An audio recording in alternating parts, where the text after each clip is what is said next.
Salmo 110, versículo 1, versículo 4. Jehová dijo a mi Señor, siéntate a mi diestra hasta que ponga a tus enemigos por estrado de tus pies. Si notan, en la Reina Valera, dependiendo de cuál versión tengan, abajo de ese versículo hay muchísimas citas bíblicas, la mayoría del Nuevo Testamento, porque este es uno de los textos más predicados y explicados del Nuevo Testamento. Amén. Incluso aquí se ve el momento en que el Señor le dice al Señor que se siente a la diestra hasta que ponga a sus enemigos por estrado de sus pies. Y sabemos nosotros, por lo que dice Apocalipsis capítulo 4 y 5, que ese momento llegó cuando Jesucristo se sentó a la diestra del trono del Padre en las alturas. Amén. Por eso este texto es de donde todo el Nuevo Testamento toma para proclamar a Jesucristo el Señor. Incluso el mismo Señor Jesucristo le pregunta a los fariseos si el Mesías era hijo de David y por qué razón David le llama Señor en el Espíritu Santo. O sea que hasta el mismo Señor hizo alusión a este texto del Salmo 110 y obviamente es un salmo, una canción de David. Y es que este salmo tiene demasiada importancia para lo que Dios iba a hacer a través del Hijo, a través de Cristo. Amén. Dijo Jehová a mi Señor, Jehová dijo a mi Señor, siéntate a mi diestra hasta que ponga a tus enemigos por estrado de tus pies. En 1 Corintios capítulo 15, Pablo dice que el último enemigo que va a ser derrotado es la muerte. Por eso la necesidad de la resurrección de entre los muertos. Porque el postrer enemigo que va a caer es la muerte. El último. Como dice el texto, oh muerte, yo seré tu muerte. ¿Y dónde está sepulcro? Tu victoria. Es decir, el último enemigo que tiene que caer delante del Señor es la muerte. Por eso se espera que venga y que seremos todos transformados. Versículo 4 muestra otro aspecto extraño en la Biblia, porque desde el principio de todo, Dios separó los poderes en Israel, porque Dios le dio la responsabilidad del reino a la tribu de Judá. Después que Saúl cayera en desgracia, Dios hace un pacto con David y le da el reino a la tribu de Judá y de los descendientes de David. Y el sacerdote o el sacerdocio estaba en mano de Aarón, el hermano de Moisés, o la tribu de Leví. ¿Qué pasa? Que en este texto vemos que esos poderes no están separados, sino que sobre una misma persona va a recaer el reino y sobre esa misma persona va a recaer el sacerdocio. Como dice el versículo 4, juró Jehová y no se arrepentirá. Tú eres sacerdote para siempre, según el orden de Melquisedec. Soberano Dios y Padre Celestial, en esta mañana damos honor y gloria a tu nombre, pidiéndote, Padre, que todo denuedo y toda palabra, Señor, sea soltada en mi corazón y en mi mente, de manera que pueda transmitir lo que tu palabra quiere transmitir y que podamos oír lo que tu palabra quiere que oigamos. Permítenos, en el nombre de Jesús, permítenos escuchar tu voz y no endurecer el corazón. En el nombre de Jesús, amén. Si ustedes leen Juan capítulo 16, versículo 9, van a darse cuenta que explicando la obra del Espíritu Santo cuando regrese, cuando venga a la tierra, el Señor Jesucristo dice que Él va a convencer al mundo de pecado y de pecado por cuanto no creen en mí. Así que en el Nuevo Testamento, el pecado, la esencia misma de él, es no creer en Cristo. Amén. Y obviamente tiene sentido porque Él es la cura al pecado. Él es la solución al problema que trajo el Señor. Por lo tanto, no creer en Él es permanecer en la condición natural, caída, oscura que tiene el hombre.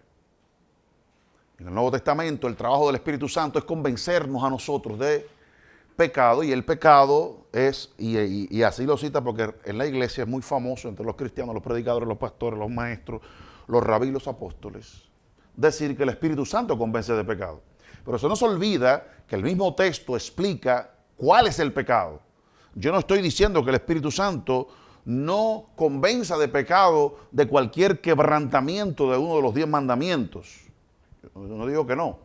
Ahora, lo que sí el Señor especifica en esa convicción que va a traer el Espíritu Santo a nuestras vidas es señalándonos que no creemos en Él.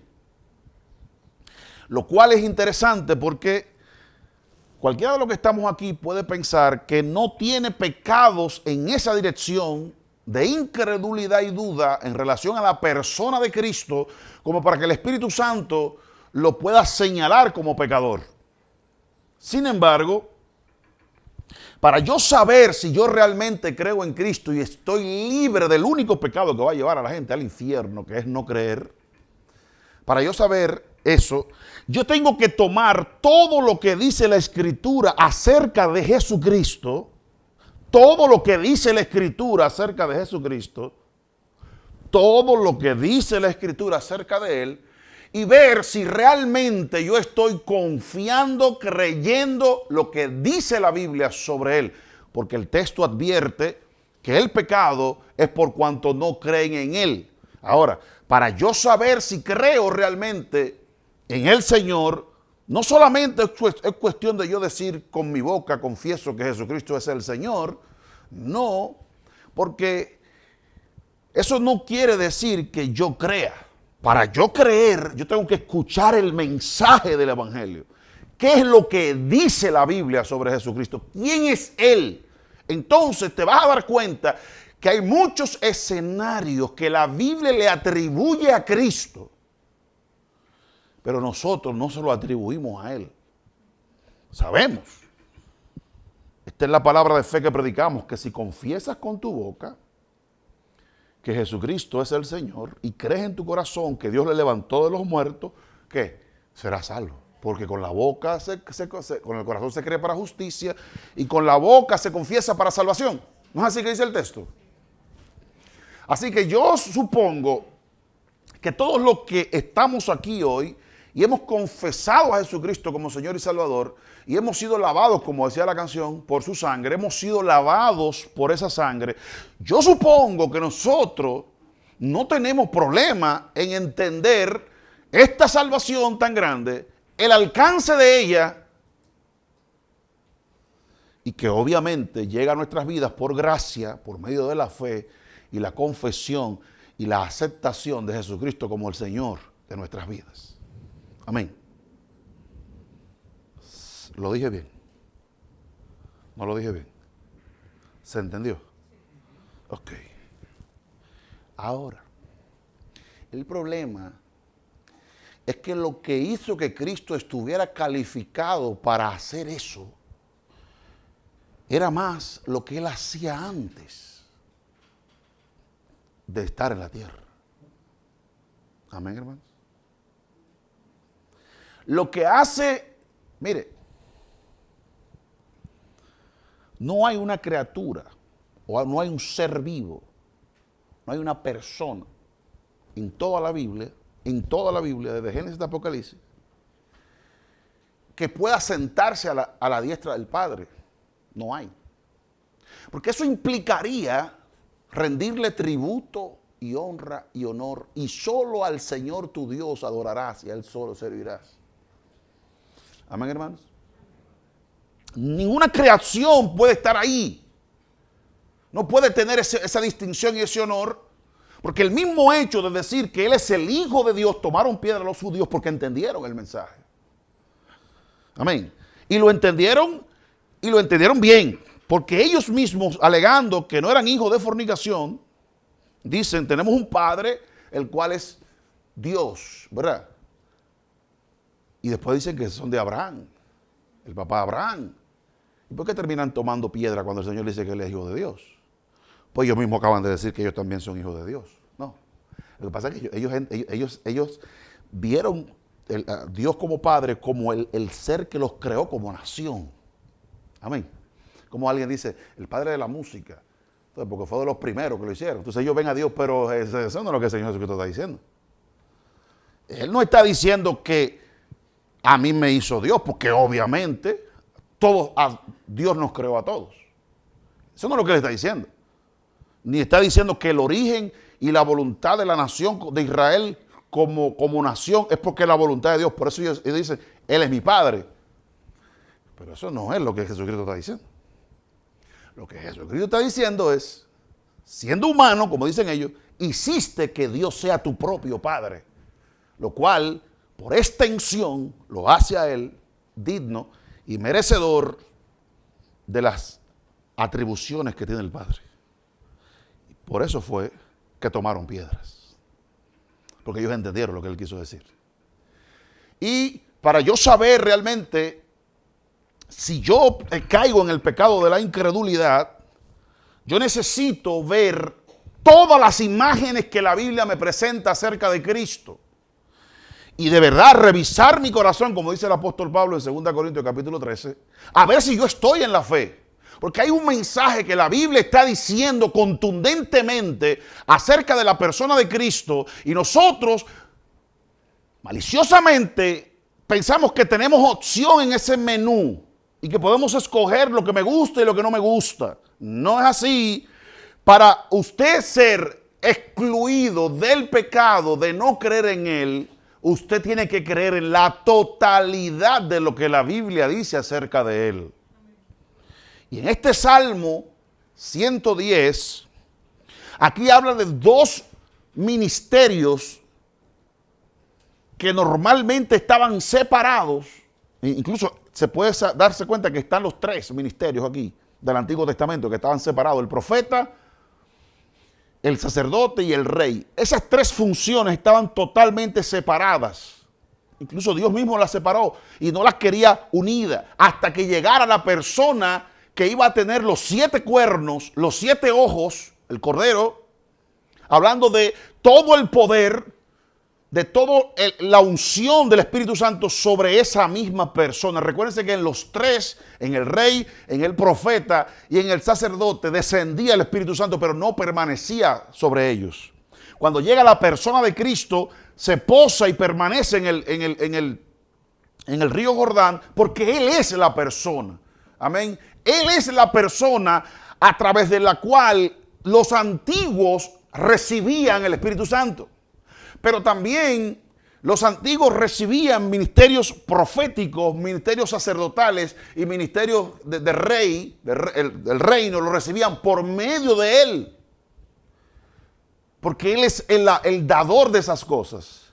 Por tanto, cuando Él llega, entonces estos poderes se concentran en Él. Y por eso este salmo nos habla: dijo el Señor a mi Señor, siéntate a mi diestra hasta que ponga a tus enemigos por estrado de tus pies. Ahora bien, oiga bien. Esta palabrita, Señor, es la misma que expresa el Génesis capítulo 1, versículo 26. Y es dentro de este contexto, porque mucha gente a veces piensa cuando llama a Jesucristo Señor que es un título de respeto, un título honorario.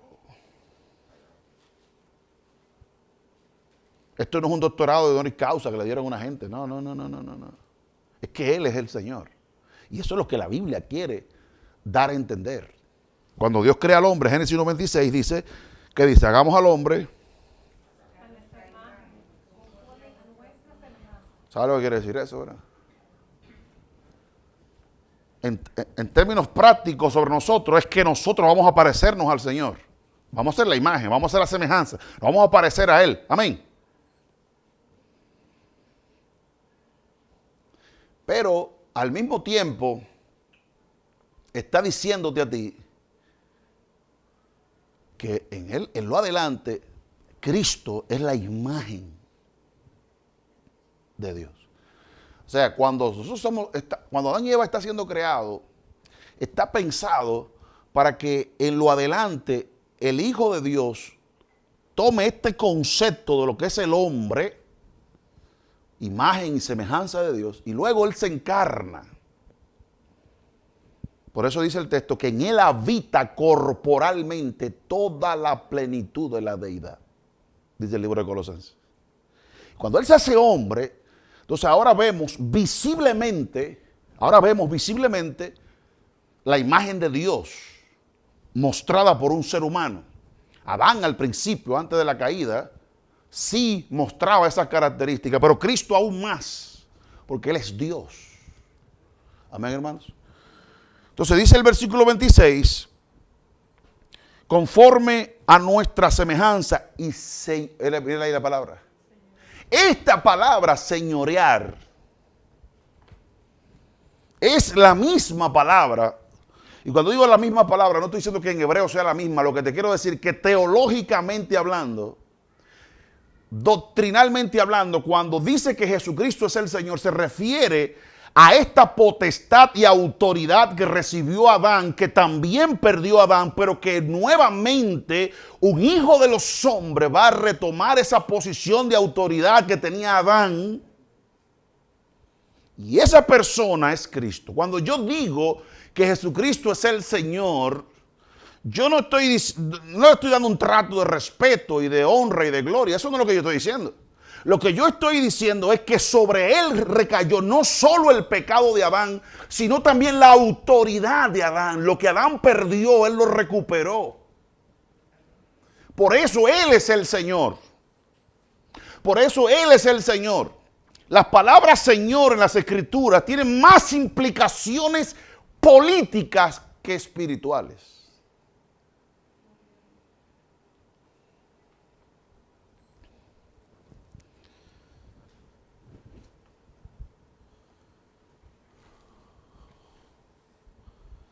Imagínense si Adán no hubiese metido la pata. No existiera la religión. Pero tampoco los sacrificios. Pero tampoco los mediadores. Lo que conocemos como religión no existiera hoy. Porque esos son medios que el hombre ha utilizado para tratar de justificarse ante Dios. El hombre no necesitaría nada. El hombre cae, la historia es otra y no nos sirve para nada pensar cómo hubiese sido el mundo si no pasa, porque ya pasó y estamos aquí. Pero Cristo está ahí ahora. Y como Él retoma lo que Adán perdió, y como Él toma el lugar y la posición de autoridad que le fue dada por el Todopoderoso, Adán la retoma Él.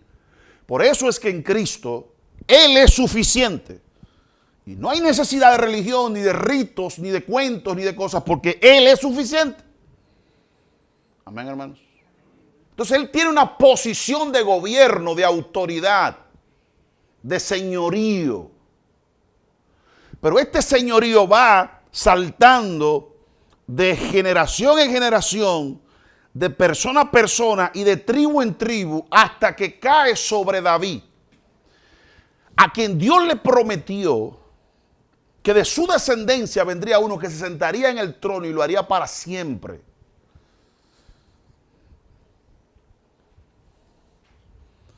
Y como se demostró en la historia, no fue Salomón. Amén. Salomón no era esa descendencia. Estaba apuntando a Cristo. Pero ¿qué pasa? Que Dios en Génesis capítulo 3 le da una promesa a la mujer diciéndole que de ella va a salir uno, ¿verdad? De ella va a salir uno que va a aplastar la serpiente, la va a pisar. De hecho, es el mismo Salmo creo que 92 lo dice después, hablando sobre eso mismo que sobre el león y el cachorro del león y la serpiente vas a pisar. Y es el mismo texto que Satanás le cita al diablo a Jesucristo cuando le dice que se lance. A sus ángeles mandará acerca de ti, que te guarden. Ahí mismo que dice, a continuación dice que está profetizando que él iba a derrotar al león y al cachorro león. El asunto es que en Génesis capítulo 3 ya Dios está indicando el futuro. Vendrá uno nacido de la mujer que va a aplastar el hijo de la serpiente y a la misma serpiente. Ya Dios está profetizando la venida de aquel que va a traer la luz. Entonces, esa promesa hecha a la mujer, luego se traslada a Noé. Y de Noé salta a Abraham. Por eso Génesis capítulo 12 le dice Dios a Abraham que por medio de su descendencia serán benditas todas las familias de la tierra. Así que tenemos en las Escrituras una serie de promesas hechas desde el principio, función y roles, o sea, la función de ejercer señorío sobre la tierra, pero después de la caída el hombre necesita un Salvador y Dios comienza a anticipar que viene esa persona. Luego le promete, ya va Dios identificando la tribu, la nación a través del cual va a venir ese Salvador, y habla con Abraham, desecha a Ismael, se queda con Isaac, desecha a Esaú, se queda con Jacob, y Dios va limpiando, hasta que todo llega a la persona de Cristo. ¿Qué pasa? Que esa palabra Señor, decir que Jesucristo es el Señor, no es solamente porque el Padre lo entronó en la posición más alta que existe en el universo, no, sino porque eso era lo que la profecía indicaba que tenía que suceder con él. Alguien que recuperara lo perdido por Adán. Por eso el rol de Dios, de que Dios le dio al hombre en la creación, era que señoreara. ¿Qué pasa? Que el hombre no pudo señorear. Ahora Dios exalta a otro, ¿verdad? Lo sienta a su derecha y le dice señorea. Amén, hermanos. También si usted observa en Génesis capítulo 1, versículo 26, dice que tiene que señorear sobre los peces del mar, las aves de los cielos, las bestias, en toda la tierra y en todo animal que se arrastra sobre la tierra, incluyendo, ¿sabe quién, verdad? ¿Quién que se arrastra sobre la tierra? Pues déjame decirte que este versículo evidencia que Jesucristo es el Señor por los milagros que hizo. No hizo una pesca milagrosa, no mandó a parar el viento, no mandó a callar el mar, no está evidenciando aquí el señorío y la autoridad que tenía, no le habló a la higuera y la secó. Está evidenciando el señorío aquí, el señorío. El Señor no descendió del cielo con el poder omnipotente de Dios, no. Él está usando la autoridad de Señor. Y como autoridad de Señor, porque Él es el Señor, Él está ejerciendo dominio sobre la creación, sobre los peces del mar. Tenemos evidencia bíblica de muchísimas cosas que Él hizo en el mar, tanto en el agua, en el viento, como en los peces.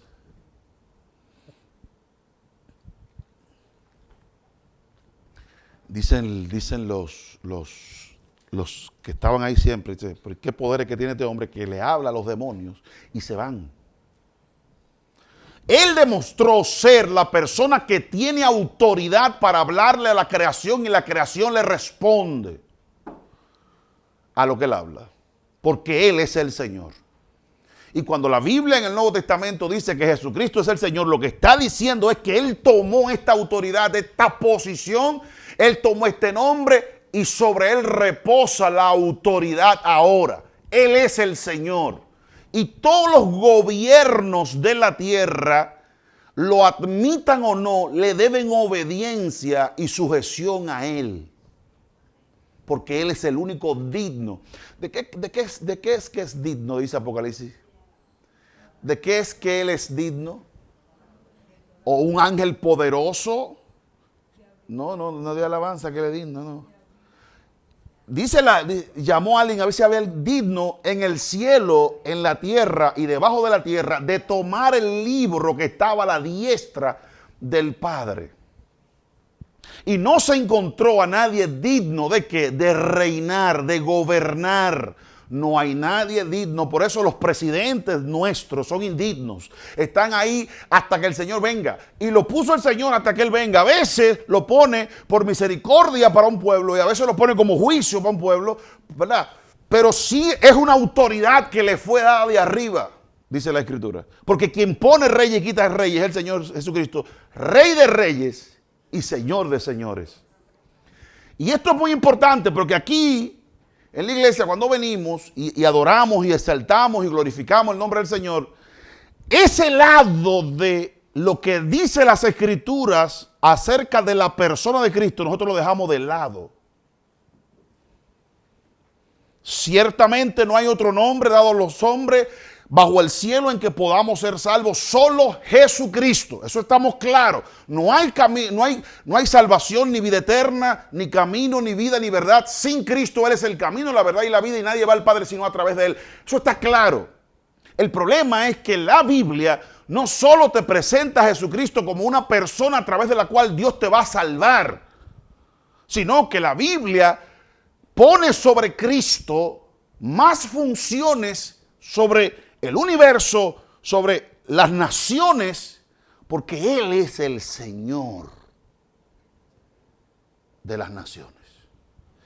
Y eso tiene implicaciones políticas, tiene implicaciones económicas, tiene implicaciones de todo tipo, porque Él es el Señor. Por eso, para que ustedes entiendan, cuando Pablo y los apóstoles comenzaron a proclamar a Jesucristo como Señor, ¿saben lo que hicieron? Tomaron el título que más le gustaba al emperador, el Kyrios. Dijeron, mira, tú eres un príncipe, de arriba se te dio esa autoridad. Es más, tú eres un rey.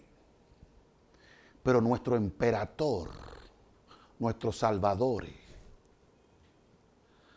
nuestro Kyrios, no eres tú, es Jesucristo. Y ya ustedes saben, emperadores que se creían Dios, que le quitaron, ya él pasaba como uno más, un común cualquiera, porque ahora los títulos y los nombres los tiene Jesucristo. Y eso también empezó a provocar celo y a provocar molestia en el Imperio Romano, y de ahí surgen también muchas persecuciones, porque todos los títulos y los honores, ¿me entiendes? Es como que yo ante el presidente diga, el señor presidente, y diga, con nosotros también está el excelentísimo Señor Jesucristo.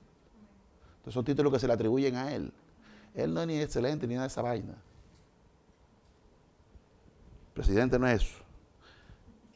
Etiqueta y protocolo, y como dice el Señor Jesucristo, los reyes de las naciones abusan del pueblo, pero hay que llamarle bienhechores y amigos del pueblo.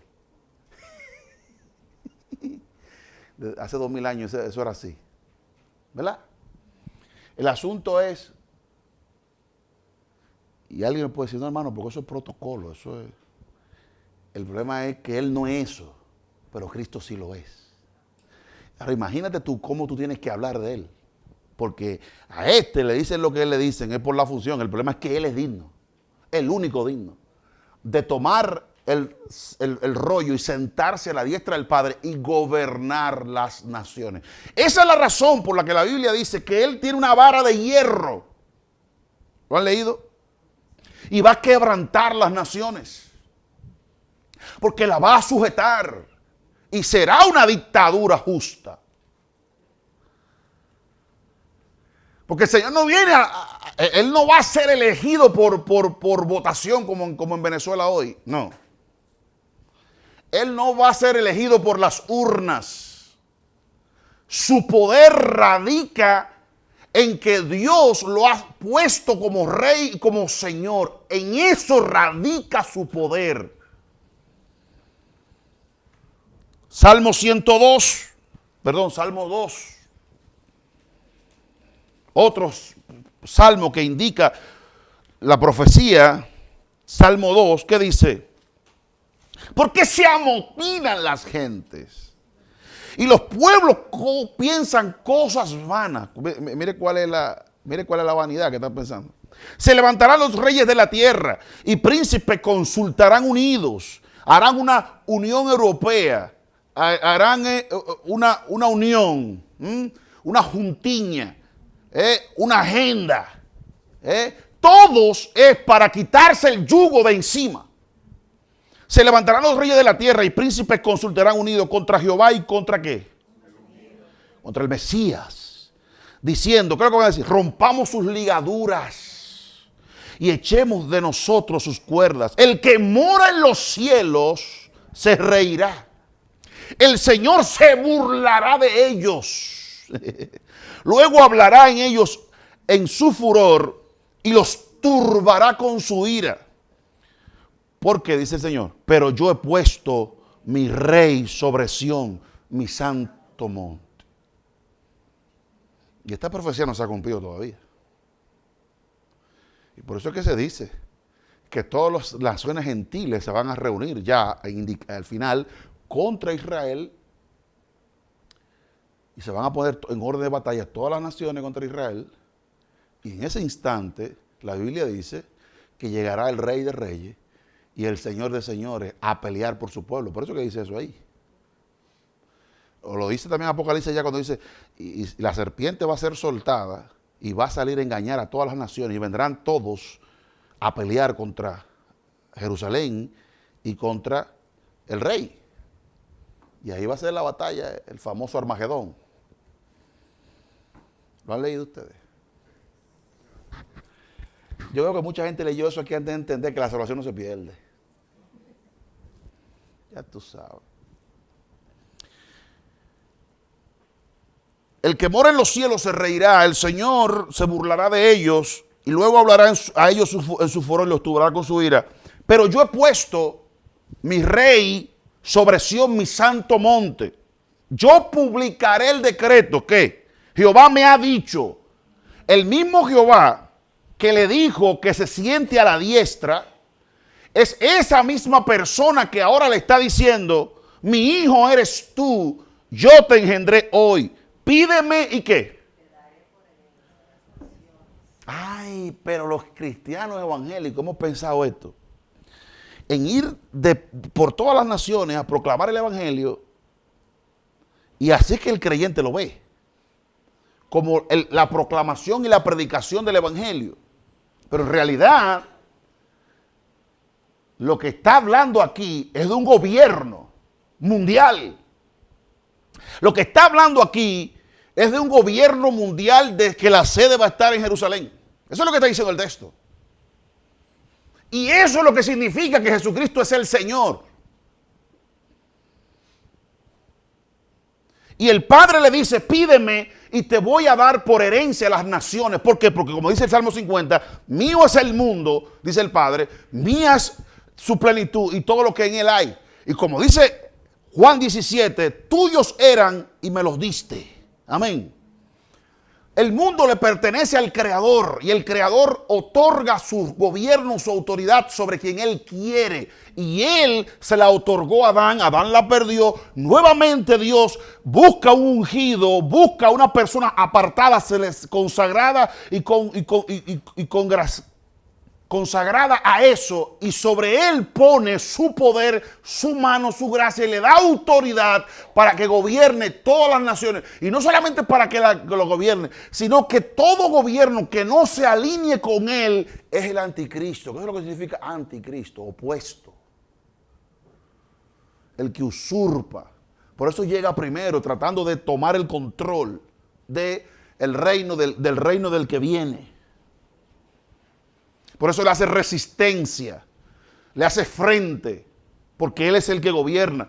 Ay, aquí todos nosotros sabemos que vendrá un anticristo. Y cuando alguien se comporta de cierta forma, decimos, es que va a ser anticristo. Sin embargo, lo que el anticristo va a hacer es usurpar el lugar del único que es digno de gobernar, y es el trono. Y eso es lo que quiere decir que Jesucristo es el Señor.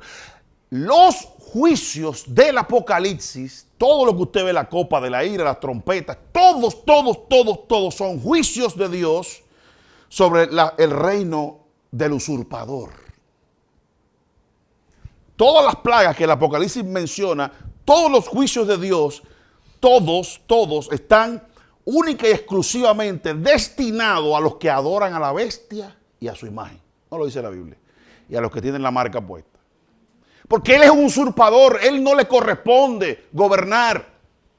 Y todo aquel que está tomando posesión en cualquier parte del mundo de poder, o sea, autoridad, como presidente de cualquier nación del mundo, tiene que entender que él es la cabeza de todos los presidentes y de todas las personas que tienen autoridad. Y más le conviene alinearse a su voluntad, porque entonces él va a mostrar su brazo si no lo hace.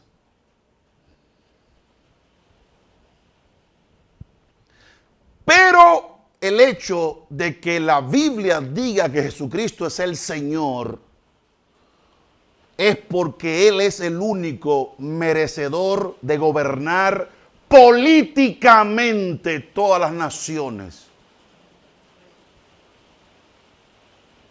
Por eso está bien que los que están en eminencia se ore por ellos, porque hay unos principados ahí arriba que los turba.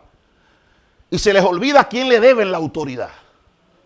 Pues son ministros de Dios para hacer lo que Dios le mandó a hacer.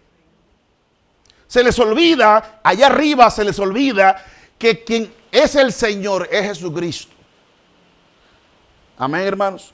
Y que ellos tienen una cuota de la responsabilidad del ministerio de Cristo. A la iglesia se le entregó la parte de la salvación y el contenido y la administración de los bienes y del nuevo pacto. Pero a ellos se les entregó otra responsabilidad. Pero toda esa autoridad viene del mismo Señor. Por eso es que dice que por causa del Señor, porque ninguna autoridad es dada si no es dada por Dios. ¿No lo dice el texto?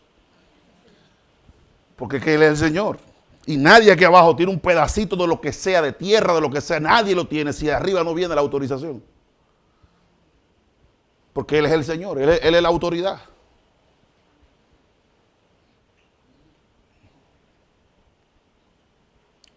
¿O usted cree que nosotros oramos porque somos tontos? Oramos porque Él es la autoridad. Oramos porque Él tiene el poder. Oramos porque Él tiene el control. Amén, hermanos. Entonces, cuando la Biblia dice que Jesucristo es el Señor, está hablando de una autoridad. De hecho, eso es lo que estamos esperando en la venida del Señor. ¿Qué es lo que va a pasar? Que Él va a estar con nosotros, ¿no dice el texto? Y estaremos con Él para siempre. ¿Y qué va a hacer Él? A gobernar. A gobernar. A gobernar. Porque ese es su derecho por naturaleza. Él es el origen de todas las monarquías del mundo, de todos los gobiernos, de todas las autoridades. Él es. Y un día, lo que la Biblia promete es que un día Él mismo en persona va a gobernar todas las cosas. Y de hecho ya está reinando, dice la Biblia, porque está sentado a la diestra del Padre. Ya está reinando. Amén. Ahora, ese reino no está siendo manifestado a todos. Pues es necesario nacer del Espíritu para poder ver ese reino. Y es necesario nacer del Espíritu para poder entrar en ese reino. Pero ya Él es el Señor. De hecho, ¿qué clase de Salvador tendríamos nosotros? Un Salvador que no tiene poder. No nos puede salvar. Pero al Padre le pareció bien que en Él habitara toda la plenitud de la deidad. Toda la plenitud de la deidad, y que Él tenga preeminencia y que Él sea el primogénito o el primero en todas las cosas, para que en todo Él sea glorificado y sea exaltado. Incluso en este mismo Salmo 2, versículo 10, mira que dice: ahora pues, oh reyes, sed prudentes, admitid amonestación, jueces de la tierra, servid a Jehová con temor y alegraos con temblor, honrad al Hijo, honren al Hijo, para que no se enoje y perezcáis en el camino, pues se inflama de pronto su ira. Mire cómo está la ira de Dios inflamada. De pronto, mire que Él es lento ¿para qué? Depende. Si se trata de el Hijo, no. Mientras que Él es lento para la ira y grande en misericordia, cuando se trata de aceptar a Cristo como que, como la cabeza de las naciones, eso es lo que dice Salmo 2. Cuando usted no quiere aceptar a Cristo como la cabeza política del mundo, cuando usted no quiere aceptar a Cristo como la cabeza política, la cabeza religiosa del mundo, o sea, el único que tiene derecho exclusivo a administrar y suministrar cuestiones de índoles religiosas o espirituales es Jesucristo, el camino, la verdad y la vida, y nadie viene al Padre sino a través de mí. Y esta es la sangre del nuevo pacto hecho en mi, esta copa es la sangre del nuevo pacto hecho en mi sangre, y a él se le dio un nuevo pacto sobre mejores promesas. Eso no es lo que dice la Biblia. Él es el profeta, él es el rey y él es el salvador, el sumo sacerdote en el orden de Melquisedec, que era un orden superior al de Aarón, porque incluso no estaba limitado a una ciudad, a un pueblo, a un lugar. Sí, el sacerdocio arónico estaba limitado a la nación de Israel, pero el sacerdocio de Melquisedec no estaba limitado, como dice el mismo autor de Hebreos, que no se hereda como el arónico, sino que es por designación de Dios. O sea, hay un orden, aparte del orden de Aarón, hay un orden de Melquisedec, pero el de Melquisedec no tiene que ver ni con tribu, ni con edad, ni con raza, ni con... Tú eres sacerdote en ese orden si tú eres elegido para estar ahí. Tú no lo puedes comprar, no lo puedes cabildear, no te lo pueden regalar, no lo puedes mover tú por tu propia fuerza, tus propios medios. Eso es algo que se te otorga. Y por eso el Salmo 110 dice, no solo vas a ser el Señor, no solo vas a gobernar las naciones, no solo te voy a levantar como señal, como pacto para que todas las naciones sean benditas en ti. No. Te voy a colocar también como la cabeza de este nuevo orden que estoy trayendo, donde no habrá necesidad de que nadie sea mediador, de que nadie ofrezca sacrificio, de que no hayan lugares sagrados, de que no hayan tribus y nada sagrada, porque todos tendrán acceso a tu presencia y todos por medio de ti tendrán acceso al Padre Celestial.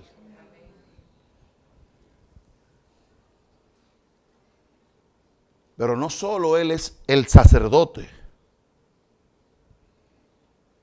que entró al templo original, no el de aquí abajo, porque fue a la diestra que lo mandaron a sentar. Él entró al cielo arriba, al templo arriba. ¿Y qué dice la Escritura? Que Él es el Cordero de Dios. Él es el Cordero de Dios. Él es el templo. Él es el sacerdote. Pero Él mismo es el sacrificio que se ofrece sobre el altar. Pero Él mismo es el altar.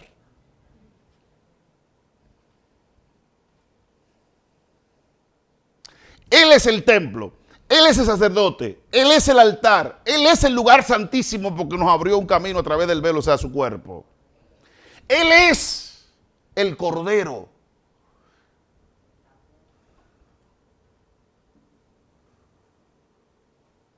De manera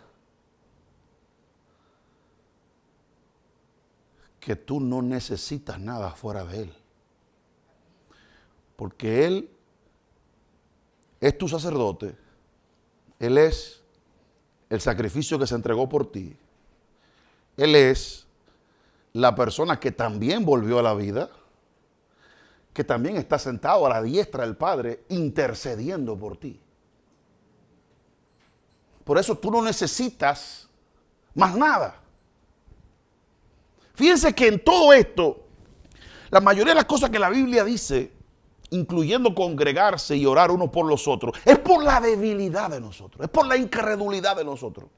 Es porque la fe madura es una fe que está expuesta a todo lo que la Biblia dice sobre Cristo. Pero muchos de nosotros, cuando yo les hablo que Jesucristo es el Señor, gobierno, autoridad sobre esta tierra, porque Él gobierna sobre esta tierra, ese lado como que, ¿verdad? Como que no se nos paran los vellos. Sí, obviamente cuando hablo de la salvación, el perdón de nuestros pecados, la llegada del Espíritu Santo, el Evangelio. Sí, pero independientemente de que tú no te cuaje, de que no te lo dijeron, de que tú no lo veas así, de que tú no lo entiendes así, de que no, tú lo ves así, yo lo veo así. No, no, no, no, Jesucristo es el Señor. Y eso es lo que la Biblia dice. Que Él tiene autoridad sobre todo. Amén. El Padre quiso que así fuese.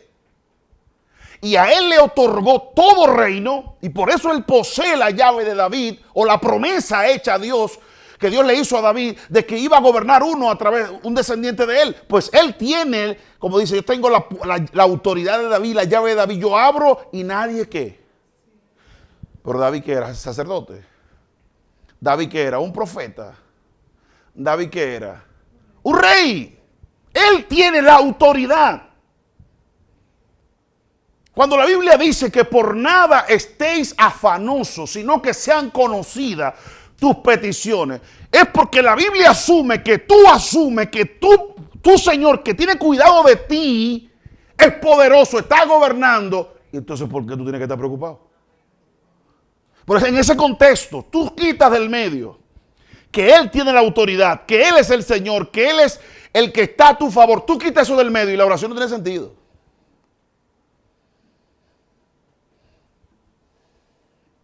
De hecho, tú limitas a Jesucristo única y exclusivamente a temas de salvación y vida eterna. Y hay otro lado que tú no estás mirando, que la Biblia lo dice,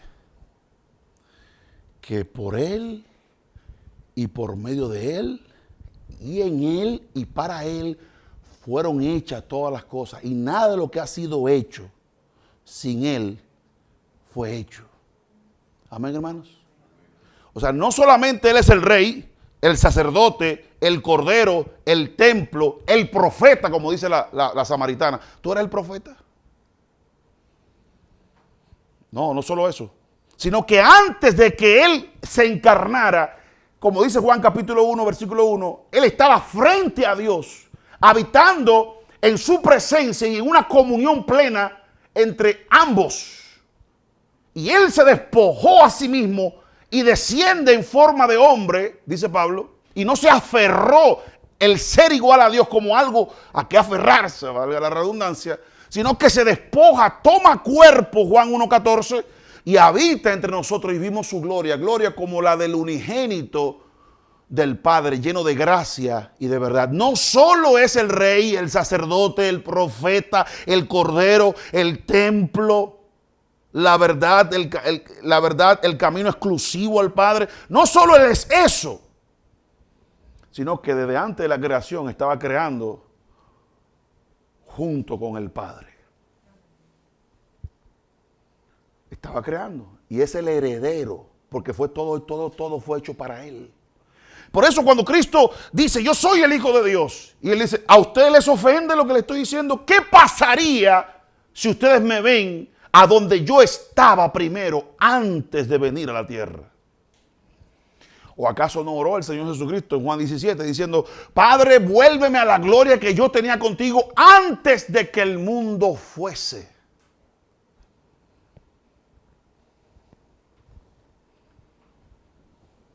¿O no lo explica Filipenses capítulo 2 cuando dice que Él habitaba en la presencia de Dios y Él se despojó? ¿Qué fue lo que se despojó? Es un misterio. Porque Él se quitó algo, pero no dejó de ser Dios. Ahora, ¿dónde estaba Él? Sentado. Siempre estuvo sentado a la diestra del Padre. Por eso la Biblia, ahí en Filipenses capítulo 2, habla de una posición en la que Él está, en la que Él habita, de la que Él se despoja, desciende hasta la muerte y muerte de cruz. Y Dios, el Padre vuelve otra vez y lo coloca, dándole un nombre que es sobre todo nombre, para que en el nombre de Jesús se doble toda rodilla de los que están en los cielos, de los que están en la tierra y debajo de la tierra, y toda lengua confiese que Jesucristo es el Señor, para la gloria y honra del Padre.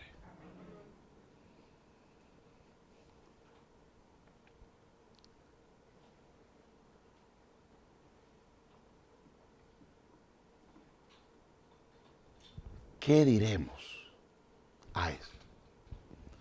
¿Estamos mirando nosotros a Jesucristo como la Biblia lo presenta? ¿O estamos mirando nosotros a Jesucristo como la tradición evangélica dice de Él?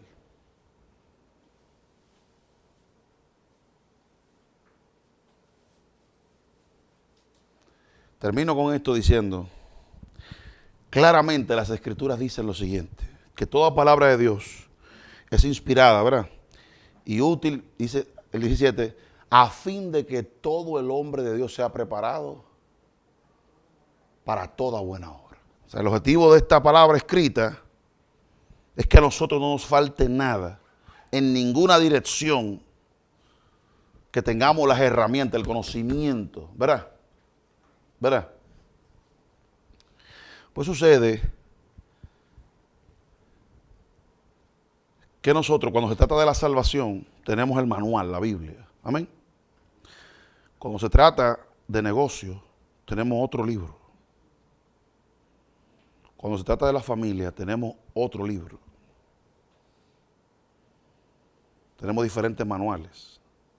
El problema es que la Biblia te presenta a Jesucristo como el Señor y tú no puedes ir con tu carita muy limpia aplicando, como dice Isaías, los consejos de Egipto a pedirle al Señor que te bendiga después. O sea, ya tú le traicionaste cogiendo consejos de afuera, no de Él. Ahora tú vas a decirle, mira Señor, este proyecto que tú sabes, bendícelo. El Señor me imagino que el Señor lo mira y dice, no lo conozco. Porque el Señor no conoce nada que no sea de su palabra. No dice, muchos me dirán, en tu nombre hicimos esto y esto y esto. Yo no, apártense de mí, yo no lo conozco a ustedes. Nunca los conocí. ¿Por qué? Porque no hicieron lo que el Padre manda. Entonces, cuando yo digo que Jesucristo es el Señor, es que puede ser bonito y verse bonito el negocio, verse bonito todo, pero si no pasó el filtro de las palabras del Señor, que es el Señor, ahí debería quedarse. Entonces yo debería enterarme de lo que la Biblia está diciendo sobre cada aspecto y sobre todo en aquello en la que yo empleo mi tiempo para saber qué dice el consejo de Dios. Porque la bendición de Jehová es la que enriquece y Dios honra a los que le honran y Dios va a recompensar a las personas que hacen el esfuerzo de hacerlo como a Él le agrada. Además, ¿qué haces tú enfrentándote a Dios? Pues si el Señor dice que doble por ahí, dobla por ahí. Tú no lo entiendes ahora, lo entiendes después. Pero dobla, cuando dice dobla, dobla. Porque Él es el Señor. Entonces nosotros decimos que Jesucristo es el Señor. Pero solamente limitamos eso a la salvación. Pero esa no es la forma como la Biblia nos presenta a Jesucristo. La Biblia nos presenta a Jesucristo como profeta. La Biblia nos presenta al Señor Jesucristo como la autoridad de poder, de gobierno. La Biblia nos presenta a Jesucristo como el sacerdote y el sacrificio. La Biblia nos presenta sus palabras y su consejo como sabiduría. Por eso es que el temor, el principio de la sabiduría es el temor al Señor. O sea, la Biblia está repleta de consejos y de cómo hacer un montón de cosas. Y nosotros muchas veces decimos tú eres el Señor y vivimos orando por muchas cosas, pero ni siquiera vamos a ver si estamos bien parados.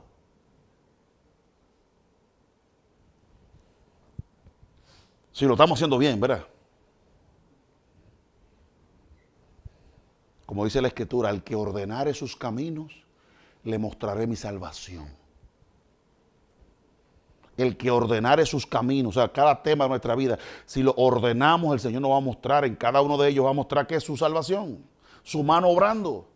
Amén, hermanos. Lo va a hacer, pero no encasilles a Jesucristo, porque la Biblia no lo encasilla. La Biblia no lo encasilla, la Biblia no lo limita. Y nosotros tenemos que creer. Y yo sé, hermano, que es difícil, pero esto es lo que la palabra de Dios dice. Toda autoridad, todo poder, toda señorío pertenecen al Cordero que fue inmolado. Y no hay aspecto de la creación material, de la creación espiritual, en la que Él no, su nombre no tenga poder y autoridad y Él no gobierne sobre esas cosas. Por lo tanto, cuando yo me enfrento a tormentas y tormentos, ahí se hace manifiesto realmente qué es lo que yo creo sobre la persona de Cristo. Recordándote que si Dios te dice, mi hijo es eso, yo he constituido a mi hijo que sacerdote para ti, rey para ti, profeta para ti, sacrificio para ti, por medio de él te he perdonado, te he reconciliado, te he acercado a mí, te he dado vida eterna, te he dado mi corazón. Entonces es necesario que tú creas, confíes, porque de lo contrario, de Jesucristo y de su persona, no podemos seleccionar qué nos gusta, qué no. ¿Por qué? Porque bienaventurados los que en mí no encuentran tropiezo. Otro día les voy a explicar un chisme más de eso. Oh Señor Dios Todopoderoso, Padre de gloria y de misericordia. Tú que por tu divino poder y tu grandeza, Señor, has puesto un poderoso Salvador a salvarnos. Has colocado una piedra y un fundamento inamovible.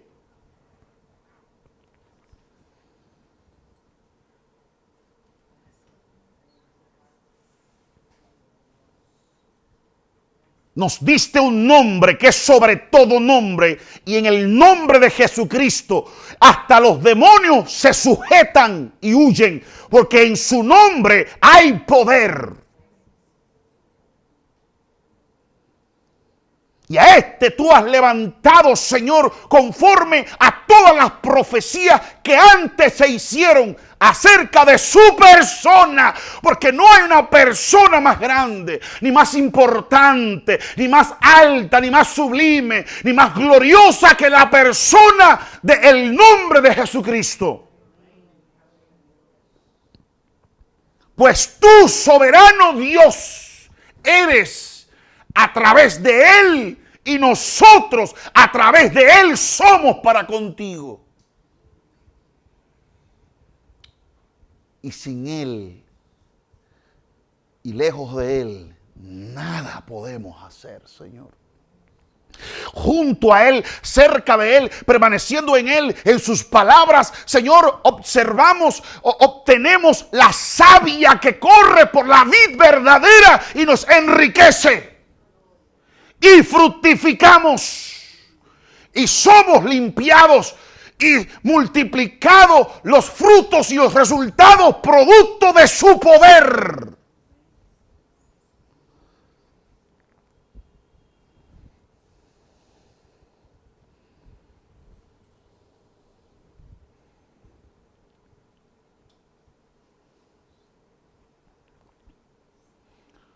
Pero también confirma en medio de nosotros, Señor, que tienes un poder en ti que fue utilizado para crear esta creación. Es el mismo poder con el que vas a restaurar nuestros cuerpos, aunque sean polvos y cenizas.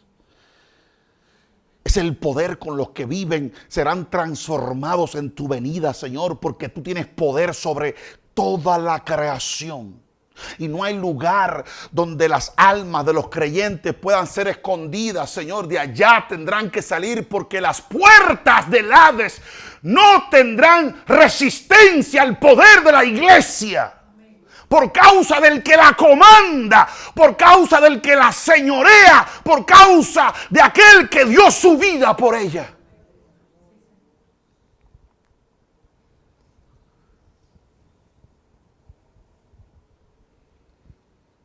Cada uno de nosotros, Señor, en el transcurso de la semana, en su soledad, en su momento privado, va a acercarse a tu presencia. Con diversa necesidad, con diversas situaciones. Cuando llegue ese momento, Señor, permíteles ver esos aspectos que tu palabra plantea y presenta acerca de Cristo, y que confíen que no hay nada imposible ni difícil para ti, Señor. Señor, que no encasillen al león.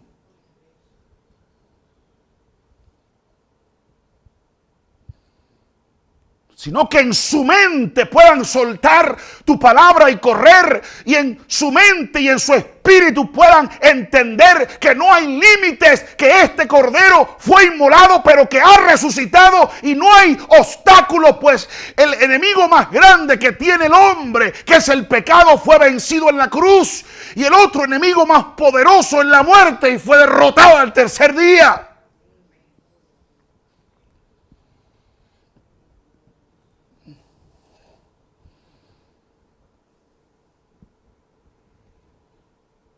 Y si tú puedes librarnos de la muerte, de la espiritual y de la física, y si tú puedes calmar los vientos, las tormentas, ¿qué no puedes hacer por nosotros que derramaste tu sangre? ¿Qué es lo que es tan grande, tan difícil, tan complicado? Oh Señor, que tú no puedas meter tu mano y consolar. ¿Qué es lo que es tan oscuro que tú no puedas llamar, oh, de las tinieblas tu luz resplandeciente? ¿Qué es lo que es tan grande, Señor, que como un monte que no pueda ser movido por ti? ¿Qué es lo que es tan difícil? ¿Qué es lo que es tan complicado que no pueda ser entendida por una mente de ciencia y de sabiduría como la tuya? ¿Qué es lo que es tan grande, Señor, si las naciones son como gotas que caen de un cubo?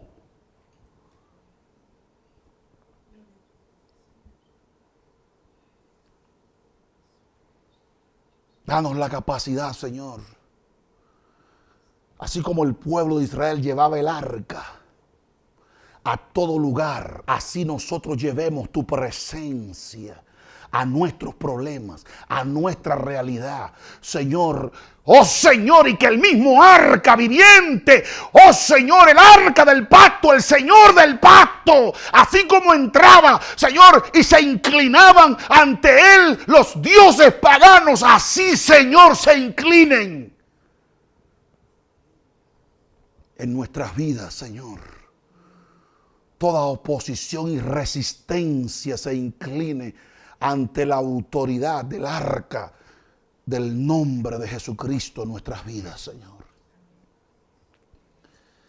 Que no nos atemoricemos de los Goliat, sino que confiemos, Señor, que tú eres quien va adelante y va obrando. Y perdónanos por los momentos, días, horas, meses, años en la que cuando tenemos un problema no pensamos en ti. Cuando tenemos una circunstancia nos refugiamos en los hombres, en las palabras que nos puedan decir o hacer, como si nosotros no hemos creído que tú gobiernas, que tú señoreas, que tú eres el Señor. Sí, muchas veces nos aterra dar ese salto de fe y de confianza en ti, Señor.